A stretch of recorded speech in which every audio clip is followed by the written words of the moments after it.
What's going on, it's the RapNerd, and with Godzilla and Kong releasing over the weekend, what better time than now than to rank the movies in the franchise? Now, first of all, I know you're wondering, a lot of my subscribers are like, why do you keep doing these videos in the car? There is a really big reason for that I'll wait until I do the ranking and leave it at the end of the video for those who are wondering, and also not to shoo away any new viewers who are here or people who don't care. So I'll save it for the end of the video to let you know why that is.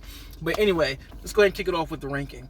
So at number 5, I have Godzilla vs. Kong. For me, this film is the epitome of like a Saturday morning cartoon brought to life in a film. The story is pretty paper thin. I don't know, the human characters don't do much of anything for the story besides like for humor and to add like a slight layer of a story going on. And it just felt really disjointed overall for me. And I guess a lot of people are cool with that as long as we get more kaijus, and that's kind of what we got in this film. But for me, the story was a little sloppy, and just a lot of things were like, what was going on? Like, I do not like when there are big things that happen off screen that we don't see in any type of way, and it did a lot of that through exposition here, and it just felt like an incomplete story.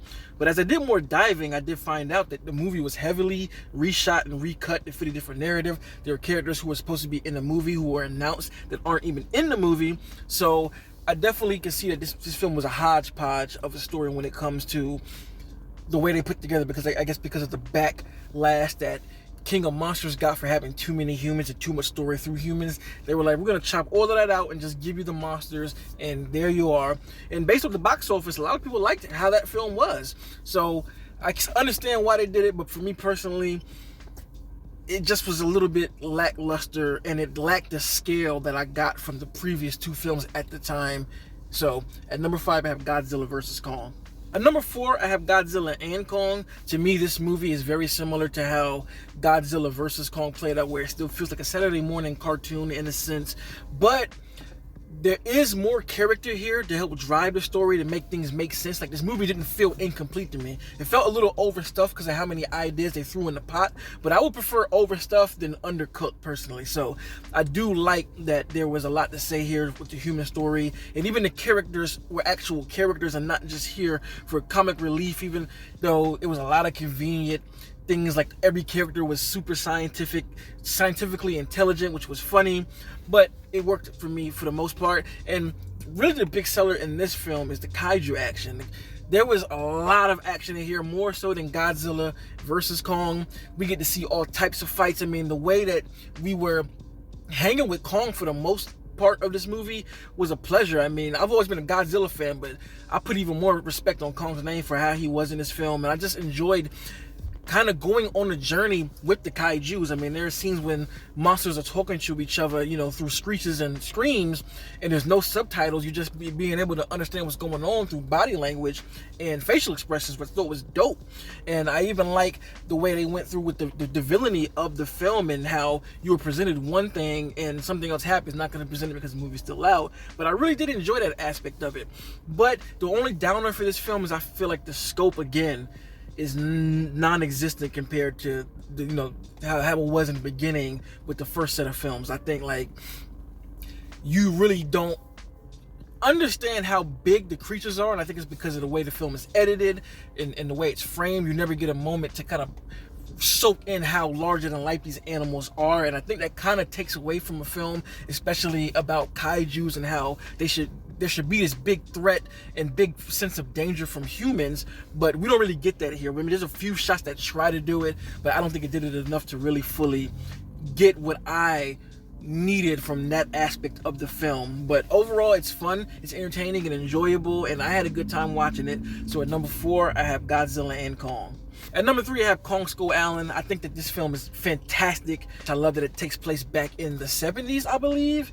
If I got that wrong, you gotta excuse me, but I know it was in the past, during that realm. Soundtrack slaps. They absolutely used that soundtrack to its best of ability. This is an ensemble cast, but gratefully, the way it's written, every character gets their shine. Every character gets their moment. The characterization is great. There aren't any two characters that are alike. The only thing about this film that I didn't really care for and was like, was the villain role they tried to give Samuel Jackson's character. It didn't quite make sense to me that he would be this gung-ho on taking down a kaiju. It just, I don't know. I mean, I get it that men are stupid, and that's kind of what they wanted to portray, that we'll do anything if we believe in it, but it was just a bit unrealistic that he had this just hatred the way he did for the monsters. Like, it didn't seem realistic. Like, it was like he was willing to, like, fight Kong one-on-one. Like, it came off that way. It's like, come on, bro, you can't be that egotistical. You can't be. You can hate monsters but not come off so crazy. It had the perfect amount of balance of humor.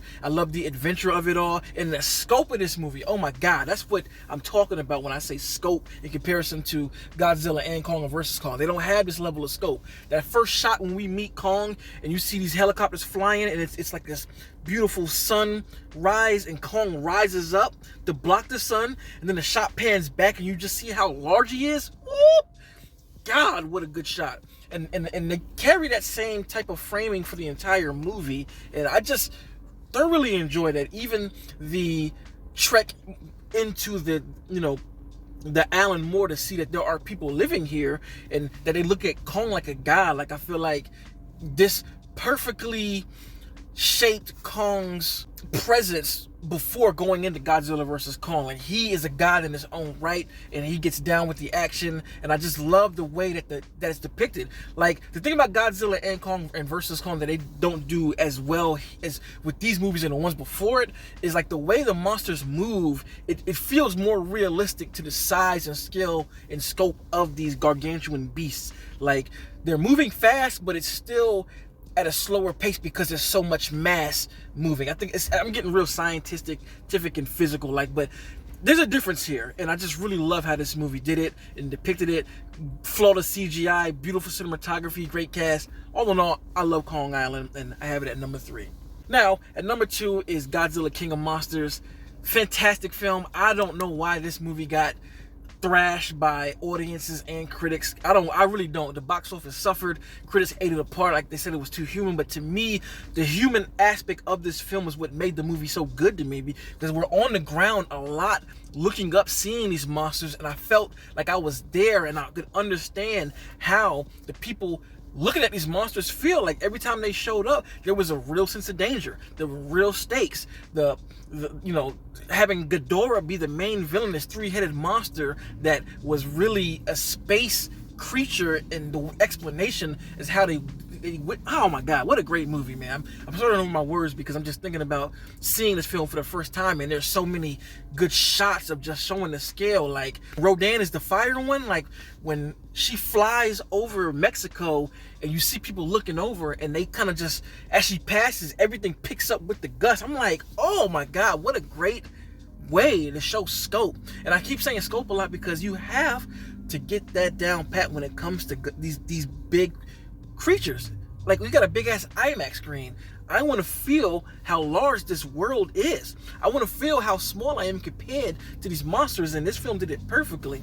You know, the only complaint I do have is, I forgot the name, I'm bad with names, but the wife who ran off with the kid, I think that her motives were terrible. Like, just think of, you know, we have to let the monsters be who they are, so that's why I let them out. Fam, no, I'm not buying it. That sounds ridiculous. But all in all, other than that, love the CGI, gorgeous cinematography, action is on point, Godzilla going nuclear at the end.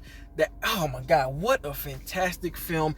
Everybody brought it. All the performances worked. I really love how it started, kind of like showing the aftermath of when Godzilla first came and the effect it had on the world.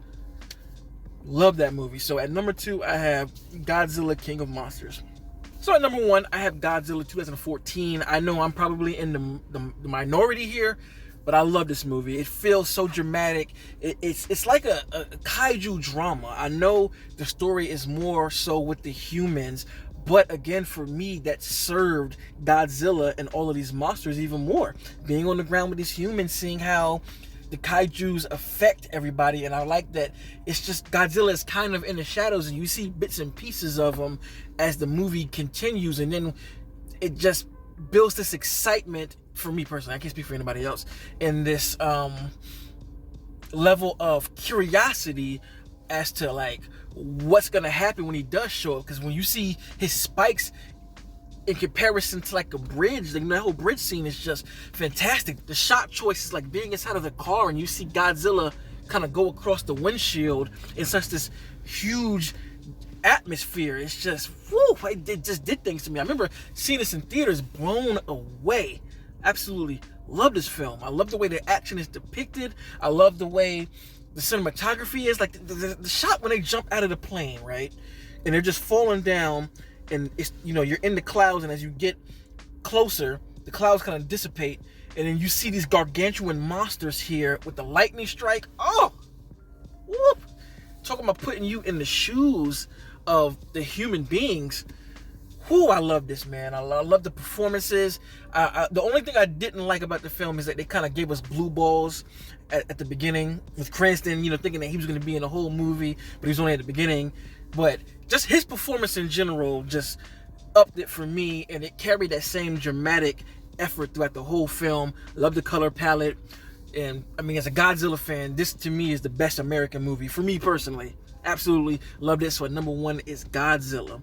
So let me know in the comments what your ranking is, and be kind if my ranking doesn't look the same as yours. This is no knock or slight to you. I'm not dumping on nobody's list. It's just how I see it. So let me know, like I said. And while I'm in the car a lot, so for the past 2 weeks, I've had family over at my house. So that being said, it's been just busy as hell. And now that my corner office isn't in a room anymore where I can shut a door, it's in the living room, I just haven't been able to find a moment when I can record in my corner that's quiet and all of that. So instead of not doing videos, I'm like, I'll just bring it to my car and do them. You know, it's got good lighting in here, and I can just put the photos and all of that right here.